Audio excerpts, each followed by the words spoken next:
Hello, I'm going to work through this exam review for exam 2. This is only for chapter 5 and 6.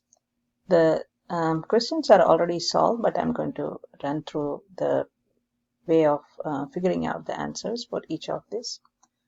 So the first question is asking you to identify the chiral centers. So if you look, there are the chiral centers are carbon atoms where all the four groups should be different, right? So you cannot have a chiral center on a benzene ring because double bonded carbons cannot be chiral centers. So we move on to the next two carbons, and if you see here we have one and there is another one here. So that carbon is bonded to four different groups, right? So we have a OH here, then we have a benzene ring, which is the second group, and then a hydrogen, which we have, it's not drawn, but there is a hydrogen there, and then it is connected to this different group, which is the carbon with a nitrogen connected to another carbon, right? So in this case, we have four different groups attached to the carbon atom. So we have this, two, then this one, three, and then the fourth, right? So that becomes my chiral center. Then similarly, at this carbon atom, we have four different groups. There is a methyl, there is this amine group here, and then we have a carbon atom attached to the oxygen, and then of course the hydrogen, right? So here again, look, we have four different groups. We have this, second, and third, and fourth. So that's again your chiral center. Okay, so we have two chiral centers in this molecule. The next question is asking to state the absolute stereochemistry, which means you have to tell whether it is R or S at the chiral centers. It's pointing out the chiral centers that need to be addressed. So if you look at A, the carbon atom has again four different groups, but we have to prioritize. Okay, so if you look at this one,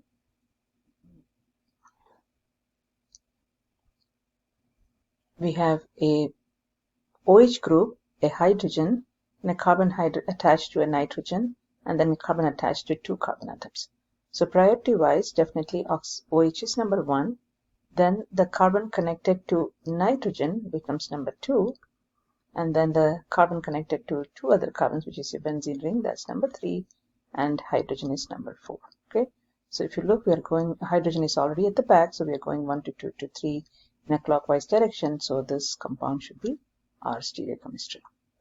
Next one here, again, prioritize. We have nitrogen as number 1 now because it's the point of attachment that we look.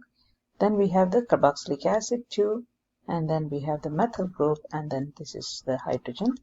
But since hydrogen is not at the back, we swap it with the group that is at the back. So it looks like 1 to 2 to 3.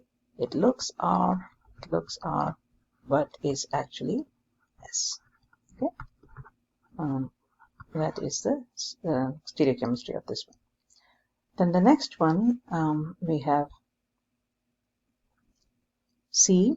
Again, priority wise, this one should be number 1. Carboxylic acid, this one is number 2. This carbon is number 3. Hydrogen is already at the back. 4. Going from 1 to 2 to 3 to 4, it's clockwise, so it should be R.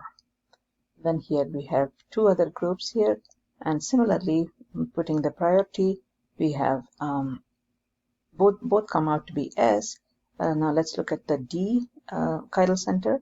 So here we have a carbon which is connected to another carbon, another carbon, another carbon. So we have to keep moving to see which one should be the number 1 priority. So this carbon is connected to 3 carbons. This is connected to 2 hydrogens and 1 carbon. This carbon is connected to a carbon and 2 oxygens, right? So keeping that in mind, this should be 1. We have this as 2, 3, right? So it looks R, but is actually S. Okay? And then similarly, this one is also an S stereochemistry, and I think you get the point of how to identify the priorities and give the designations.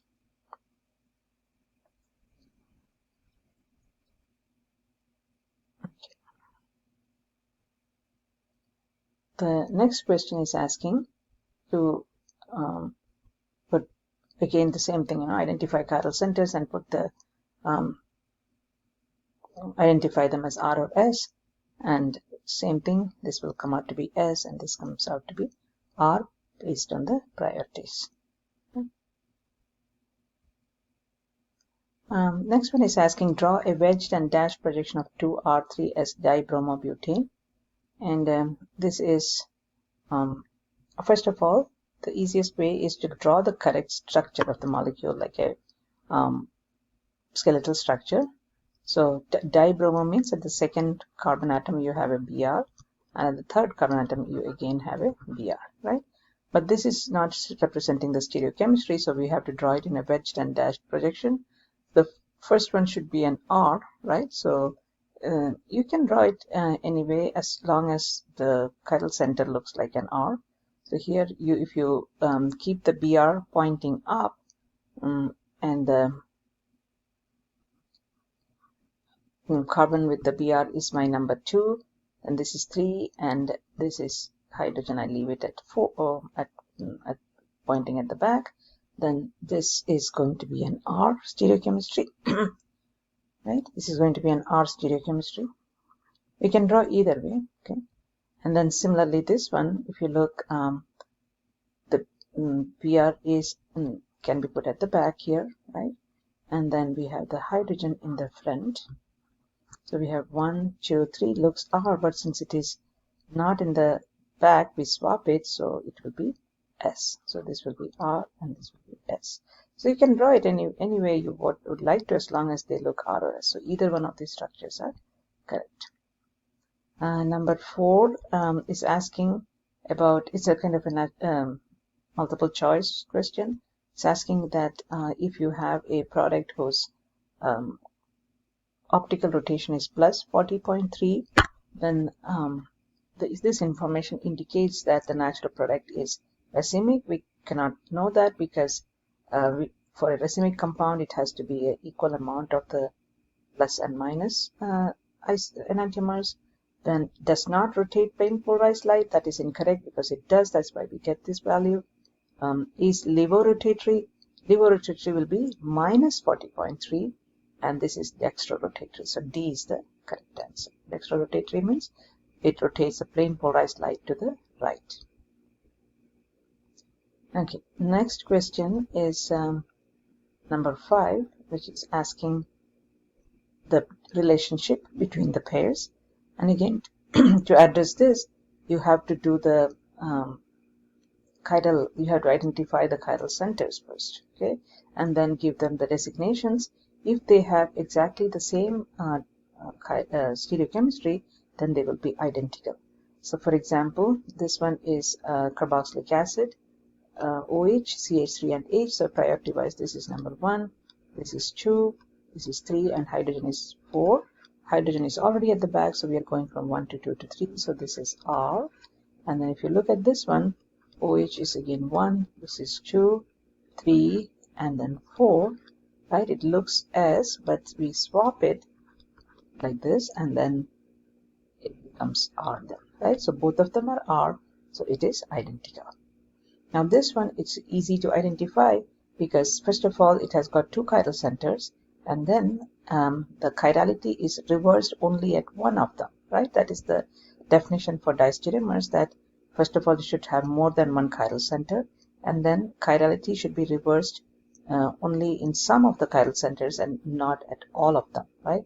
So here we see that this carboxylic acid's chiral center remains the same, but this one got reversed. This was pointing to the back, this is now pointing to the front, so they are diastereomers. So always, so this is a cis structure and this is a trans, right? This is a trans and this is a cis. So cis-trans isomers are always diastereomers. The next one is, again, if you figure out the configuration of this, this is 1, this should be 2, 3, and hydrogen is 4. Again, hydrogen is not at the back, so we swap it with 3. It should be 4 and 3. Now 1 to 2 to 3 looks R, but since we swapped it, this should be S. And if you look at this one, we have 1, 2, and 3. Now put and 4 here, right? So we put 4 here and 3, right? So it looks like 1 to 2 to 3. When you go, it looks like S, but it is actually R. Okay? So S and R, that means it is enantiomers. And then here we have only one chiral center, even though it looks like there might be two, but there is only one chiral center, which is this one, and the chirality is exactly the same. Molecules drawn exactly the same, and so they are identical. Okay, the next one is you have to draw all the possible stereoisomers of 1,2-dimethylcyclohexane. So first of all, draw the dimethylcyclohexane and then see how many isomers you can draw. So actually, the stereoisomers can be calculated using the formula 2 to the power n. If there are two chiral centers, so we have 2 to the power 2, which is equal to 4. So you should have 4 stereoisomers. In this case, let's draw it out. So if you look, you can either have both the CH3 groups pointing up, and then another one where both the CH3 groups are pointing down, right? So it looks like the mirror image. It looks like enantiomers actually, but they both have a plane of symmetry. So actually these are identical and they classify as meso. Okay, and then we have one methyl up and one methyl down, and then the mirror image of this would be where this one, or the enantiomer of this would be where the CH3 that was up becomes down now, the one that was down becomes up now. So this is the relationship between them is enantiomers. So total number of enantiomers, isomers in this compound would only be 3. Okay, so total stereoisomers is only 3 because one of them ended up being a meso, which looks like enantiomers, but actually they are not because of this plane of symmetry that the molecule has. Okay, let's try the next one. Here is asking draw and name the isomers of 2,4-cyclopentane, dichlorocyclopentane. Oh, it's not a cyclopentane, it's just a normal pentane, and then also identify the meso isomer. And then it's asking what about 2,3-dichloropentane. This was 2,4, now it's 2,3. Will it have a meso isostructure? So when you draw, it looks like the 2,4-dichlorocyclopentane will have a meso compound, similar to the previous problem where you try to draw all the stereoisomers, but you'll only have 3. Okay, whereas in the 2,3-dichloropentane, there is no plane of symmetry, and therefore you will end up in having 4 stereoisomers. Okay, so here chlorine up and chlorine up again. Its mirror image will have chlorine down and chlorine down, and then the next one you have one chlorine up, the other chlorine down, and then the mirror image of that will be where this chlorine is up and the other one is down, right? So these two are enantiomers, right? So these two are enantiomers, and these two are also enantiomers. So you get a total of 4 stereoisomers. Okay, and again, since this is all trying to identify relationships, we have another set which is typical of what we saw earlier. You have to compare and tell whether they are identical enantiomers. As in this case, again, you figure out the configurations and find the relationship between them. Okay, now this is Fischer projections. You'll be questioned on that too, so you should be able to assign stereochemistry to Fischer projections.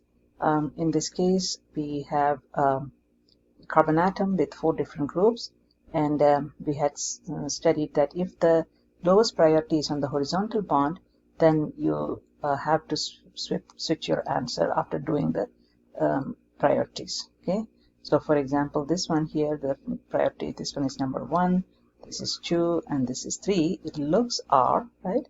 This looks R, but since hydrogen is on the horizontal bond, it should be S. Here, let's do the priorities again. OH is number 1, carbon attached to 2 carbon atom, this will be number 2, and then this will be actually number 3, and this will be 4, right? But here 4, again, the lowest priority is on the horizontal bond, so it looks 1 to 2 to 3, it looks S, but it's actually R, because the lowest priority is in the horizontal bond. We want the lowest priority to be on the vertical bond, but in this case that's not it. And here we kind of slightly changed it, the orientation of the groups. So if you look, we have CH2Br as 1 here, right? And then you have your CH2, this one is number 2, then you have this is 3, and this is 4. So it again the same thing, it looks 1 to 2 to 3, it looks S, but since CH3 is on the horizontal bond, which is my lowest priority, swap your answer to become R. Now racemic mixture, what is a racemic mixture? It should be equal quantities, equal amounts of the R and S configuration, equal amounts of R and S isomer enantiomers. That is what is called as the racemic mixture. And we had discussed this in class regarding how to separate them. Dissolution means separation of a racemic mixture. So usually it is done by treating it with a with another compound. So for example, if you have a acid as your starting material which has got an R configuration, then you react it with a base which also has a chiral center, and react the acid and the base to form salt, and then it will form diastereomers, and then you can actually separate out the diastereomers because they are they will have different chemical and physical properties. So, but in case of enantiomers, their physical properties are exactly the same, so it's very difficult for us to separate. But once you convert them into diastereomers, you can use their physical property to separate them. Okay, so that is how you will do resolution. You can actually read about more of that in the textbook. Okay, we will do chapter 6 in the next